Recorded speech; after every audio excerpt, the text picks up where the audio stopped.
which is by the title, Why Not Use Some Common Sense? So to begin, I would like to introduce the dignitaries, the guests of honor on the dais right now. Mr. Arbaaz Khan and Dr. P.V. Vaidyanathan. So, Mr. Arbaaz Khan, to be honest, I really don't think I need to introduce him to you all.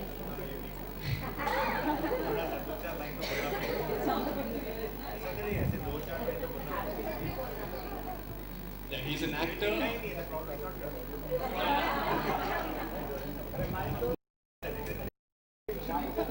He's an Robin Sharma and is extremely spiritual and has practiced Vipassana, which is a spiritual program. To give you an idea of what it means, I'm sorry to underestimate the Vipassana.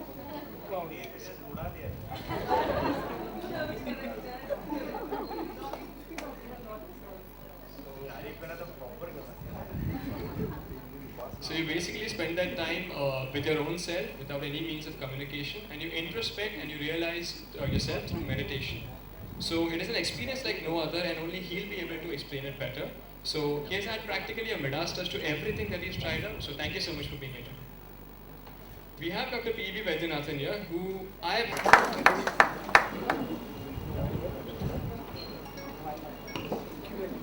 We would also like to thank Lead Start Publishing, which is a leading publishing house of India. Its authors, editorial teams, and books have won accolades and critical praise for their work at not only a national level, but also at an international scale. Many literary prizes have been won by its authors, such as Sahitya Academy Award, the Vodafone Crossword Award, various state literary awards, the Janapit Award, as well as being regularly shortlisted for others, such as the Man Asian Literary Prize. So it has been termed as the fastest growing publishing book company in India by The Week, which is a very popular magazine. 9 imprints and 200 titles published every year in all major categories. So it is also the largest book distribution network with a reach.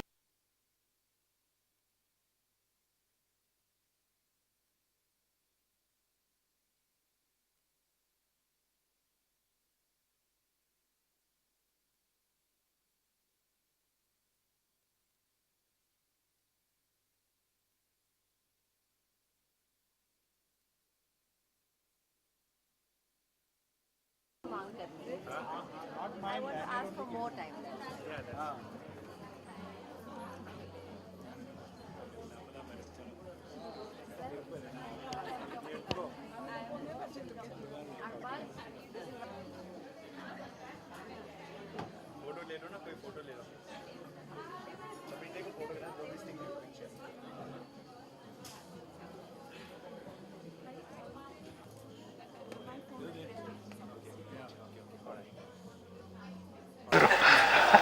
Um, Good afternoon, everyone, and it's lovely to see you in such large numbers for a book launch.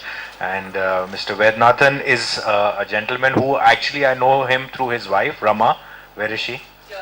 Yeah, that's where she is. When Dabang was after we had a script ready of Dabang, and we were doing our casting, and finally when Sonakshi was finalized for Dabang, Abhinav Kashyap was very keen that we get Sonakshi into some kind of a diction training because it had the North Indian feel and all that. So for that, we wanted to have a diction teacher, and that lady happened to be Rama. And Sonakshi did about a couple of months of training with her, and that's when the association with Rama and Mr. Her husband, Mr. Vaidyanathan, had started. And we used to be in touch, though I had never met them till recently. Mr. Vaidyanathan also used to send me links to his articles, send me a copy of his book occasionally, which I used to respond to whenever there was an article in speaking to that time, he used to tell me about it, he used to mention about it. So we had this contact with each other even though we had never met. And then it's been like a while now, but the Dabang happened in 2010, and this is 2015, and in 5 years we were only communicating through phone calls and SMSs. And recently he called me up saying that there's a book that he wants to launch, and he would want me to do that. And I was like, fair enough, but why did you pick me? He says, because it's a spiritual book, and I think that strangely I feel amongst the people who I know from the industry, you seem to be the person who's maybe a little spiritually inclined. And I said, have you got some information regarding that? So he says, yeah, I believe so, that you've done some kind of just the feeling. And plus, I believe that you've done some spiritual courses or whatever. I said, yes, I've done, the Vipassana course that happened, and I've done the art of living thing, because somewhere there is a certain amount of this influence that kind of draws me to to learn a little bit about this aspect of life, and maybe in a quest or some search for some kind of understanding of living better or meaning towards life. And it really helped, because I went for the Vipassana course just before Dabang had started, because in my life at that point in time there was a lot of things that I was going through, where in the sense that I was very confused whether I wanted to pursue my acting career, or whether I wanted to become a director, or whether I wanted to produce, or to write. And I'd come to like a crossroad in my life, that I felt maybe the acting career was not going as how I wanted to be at that stage in my life, because it was almost 15-16 years that I was in my acting career. And strangely I was looking for some answers, and I said, what, I need to just be with myself to know what exactly I want to do. And if I'm around, then if I keep asking myself or asking people, I'll probably not get those many answers. I just started inquiring that what is it that I can do, and just cut off from everybody and just try to find some answers, even if it means. And somebody suggested that, why don't you do a Vipassana course? And I was like, what is it exactly? And they said, this is what it is.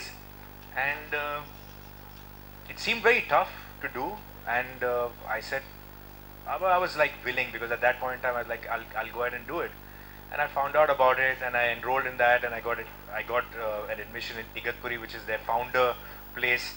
And I went over there, and my wife and my son had come to see me there, and just like, are you sure you want to be here? Because the living conditions were also very very simple, and you got to like live practically without anything. There's no phone, there's no newspaper, there's no music, there's nothing. You just meditate almost 10-12 hours a day, and you don't even have eye contact with people, and you're just with yourself and you introspect.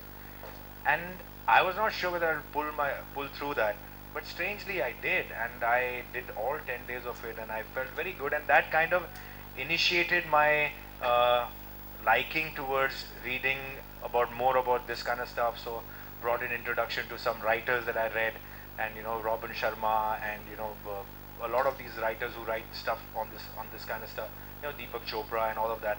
And I got fascinated by that, and today also I'm pretty much inclined towards that. So when this book came my way, I was extremely happy, because this is quite the book that is so simple, and that is the beauty of it, because it's so simple, and it tells you such important things that happen in our life, which we kind of just ignore, or we don't know how to react to. And it just simplifies this thing. In fact, I am halfway through the book, because I just got my hands on it and I was reading, and unfortunately I'm here without having completed the book. But whatever I've read about half the book. I just feel that it kind of it's so concise and precise about the things that it's just making it life so simple, and that's how beautiful it is, how we react to certain things. All we have to do is maybe have a different perspective, or maybe take a pause, or think about it. Don't overreact. It's making it that simple, and you can have a much better reaction to a situation and a far better quality of life than if you were to do that. And it really makes a difference, because most of the damage that we do to our lives, to our partners, to our people at work is about reacting in a way which has been spontaneous, instantaneous, and sometimes without a thought. There is no harm in just giving a thought before we say certain things, because there are certain things that once you say, they can make a big difference.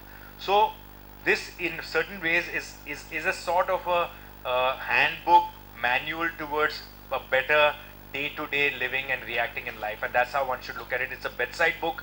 Whenever you feel the need to grab it and read it, maybe read a chapter, read a page, and even if you read a paragraph, you will get something out of this book. This is how wonderful this book is, and that's all that I have to say.